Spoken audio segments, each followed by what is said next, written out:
Sahara tuduh UU ITE, Yai Mim balas fitnah. Warga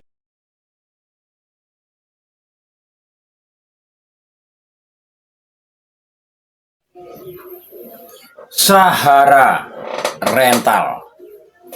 Ternyata Sahara Rental ini memang luar biasa. Tetapi sekarang hancur lebur.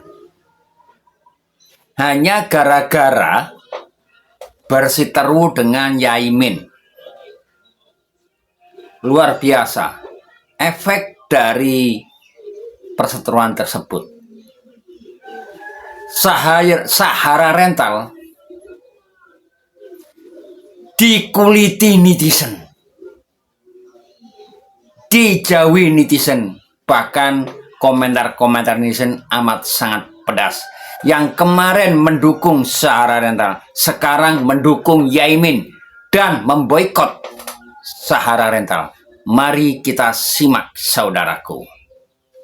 Halo pecinta drama dan netizen Nusantara. Selamat datang di Musang News, kanal YouTube yang selalu sajikan gosip terpanas dan terupdate.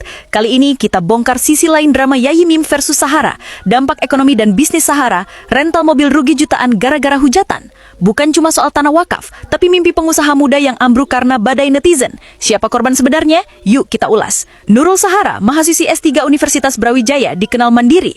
Bersama suami Muhammad Sofwan, dia kelola Sahara Rental SAD Sejahtera Tour and Travel di perumahan Joyogran Malang. Bisnis ini fokus mobil mewah, SUV untuk wisatawan, MPV untuk keluarga. Lulusan S2 UB dan mantan Asdos Unisma, Sahara bangun usaha ini dari nol. Dulu garasinya ramai, untung jutaan sebulan dari wisatawan Jawa Timur, korporat sampai acara nikahan. Mobil-mobil LC disewa 500.000 sehari, bikin dompetnya tebal. Masalah datang saat berseteru dengan KH Muhammad Imam Muslimin alias Yai Mim, ex-dosen UIN Malang keturunan Sunan Ampel. Awalnya soal parkir mobil rental di jalan wakaf milik Yai Mim. Protes Yai Mim memicu Sahara unggah video di TikTok @Sahara_Vibas-Ibas, tuding Yai Mim pelecehan, rusak mobil, dan ajak mahasiswa UIN geruduk garasinya. Video viral, netizen bela Sahara, kasihan tetangga jahat. Yai Mim dipecat UIN, diusir warga, hingga mundur sukarela. Tapi klarifikasi Yai Mim di Instagram @Muhammad_Imam_Muslimin, ubah segalanya. Video aslinya tunjukkan Sahara dan suami yang intimidasi tuluan. Guling-guling Yai Mim, sindiran soal tuduhan santet, tuduhan pelecehan, katanya framing biar bisnis Sahara aman. Netizen putar balik, hujat Sahara. Yai Mim dan Sahara di sini kelihatan yang mana yang jahat tapi mereka tetap sabar. Tulis @PakarItsDX 29 September. Uki Diki dan Tanah Ajeng dari Afi Wikila ikut komen. Yai Mim diundang podcast Denny Sumargo. Dampaknya, bisnis Sahara hancur.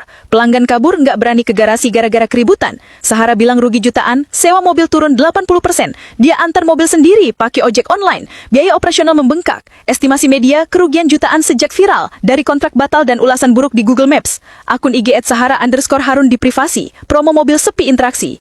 Karyawan seperti Agil kena getahnya. Akunnya @Agil_Sahara Rental diserang netizen. Era digital kejam guys. Framing awal hancurkan Yai Mim, tapi balikannya Sahara yang jatuh. Mediasi di Kelurahan Merjosari batal. Sahara hadir. Yai Mim absen di Jakarta. Laporan polisi dua arah. Sahara tuduh UU ITE. Yai Mim balas fitnah. Warga Joyogran desak usir Sahara. Pemkot Malang diam. Yai Mim bilang hukum jalan. Keluarga saya resah. Sahara fokus selamatkan bisnis. Bungkam di medsos. Gosip bisa matikan usaha. Sahara dari bos rental sukses ke korban boykot. Siapa yang salah? Pantau Musang News untuk update. Like, subscribe, share, dan komen tim Yai Mim atau Sahara. Drama ini masih panas. Ya, aksi boikot terhadap bisnis rental mobil milik Sahara, pihak yang terlibat konflik dengan Yai Min, kian meluas dan menguat di kalangan netizen. Aksi boikot yang digaungkan oleh sejumlah akun TikTok dan Instagram ini muncul sebagai bentuk solidaritas terhadap Yai Min, mantan dosen UIN Malang yang diduga mengalami perlakuan tidak menyenangkan. Banyak netizen yang tegas menyerukan untuk tidak menyewa kendaraan di tempat milik Sahara Rental.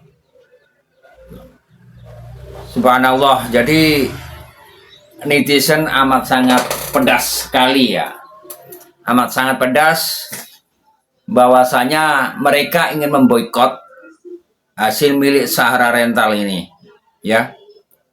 Coba saya baca terus saudara ya.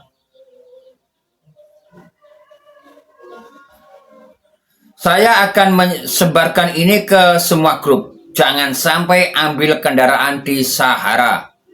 Ayo semangat, tulis seorang salah seorang netizen dalam komentarnya. Komentar-komentar yang bermunculan menunjukkan tingkat kekecewaan yang tinggi terhadap pihak Sahara. Banyak netizen yang merasa tidak nyaman dengan cara penyelesaian konflik yang dilakukan yang dianggap tidak proporsional terhadap seseorang sesepuh seperti Yaimin. Gara-gara Sahara, saya belajar sejarah lagi tentang tragedi Sampit. Tulis netizen. Menyeratkan kekhawatiran akan potensi konflik yang lebih besar. Seruan untuk mengawal kasus ini hingga tuntas juga terus bergulir. Kawal terus guys. Kawal kasusnya sampai Sahara pakai baju oranye. Adalah beberapa komentar yang mewarnai kolom komentar menunjukkan tekad netizen untuk terus memantau perkembangan kasus ini. Simak Yang komentar terhormat netizen. Bapak Yaimin dan Ibu Ros, saya selaku netizen Indonesia yang sudah termakan hasutan dan fitnahan Sahara Mudorot mengucapkan maaf setulusnya, supaya dimaafkan ya Pak ya. Aku menyesal sudah mempercayai iblis berbentuk manusia. Maaf ya Pak ya, mohon dimaafkan ya. Maaf banget. Nah ternyata Sahara ini sudah dilaporkan oleh Yaimin atau keluarganya. Bagus, karena dia fitnahnya ini lebih kejam daripada apapun yang membuat Yaimin menjadi terusir, buruk namanya, jatuh reputasinya. Walaupun begitu, Yaimin adalah seorang guru filsafat yang memang sudah teruji ya dari godaan syaiton terkutuk seperti si Saha.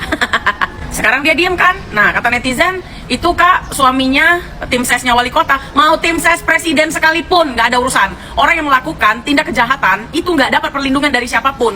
Nggak usah bawa-bawa, dekat si ini, dekat si itu. Nggak ada itu. Takutnya nanti kalau memang yang betul yang kata netizen itu, takutnya nanti wali kotanya juga kena, gitu loh. Ya, jangan macam-macam sama hukum. Hari ini presiden kita itu tegak lurus. Lo hati-hati pada semua ya. Netizen memang pedas. Suara netizen banyak diperhatikan oleh kalangan banyak. No viral, no justice. Kemarin yang memviralkan adalah Sahara tentang Yaimin, yang konon katanya bla bla bla bla bla. Akhirnya netizen menilai mana yang benar dan mana yang salah dalam menangani konflik. Karena beliau-beliau ini orang-orang berpendidikan, bukan preman. Apalagi, mohon maaf, membawa nama Madas, Madura asli. Ini yang jadi sorotan netizen. Kalau sudah membawa nama Madas, netizen ini banyak ketakutan. Takutnya apa? Kasus di Sambas dan Sampit akan terjadi. Makanya untuk supaya tidak meluas, maka netizen ini mengkanter dari berbagai aspek. Makanya Sahara jangan membawa-bawa nama Madas. Akhirnya seperti ini, nama Madas dipertaruhkan. Dan Bapak Yaimin itu orang Arema. Akhirnya seperti apa? Silakan tulis di kolom komentar. Saudaraku yang dirahmati Allah, dukung terus channel Mitra TV sebagai pengganti channel lama. Terima kasih, saya akhiri, salam budaya.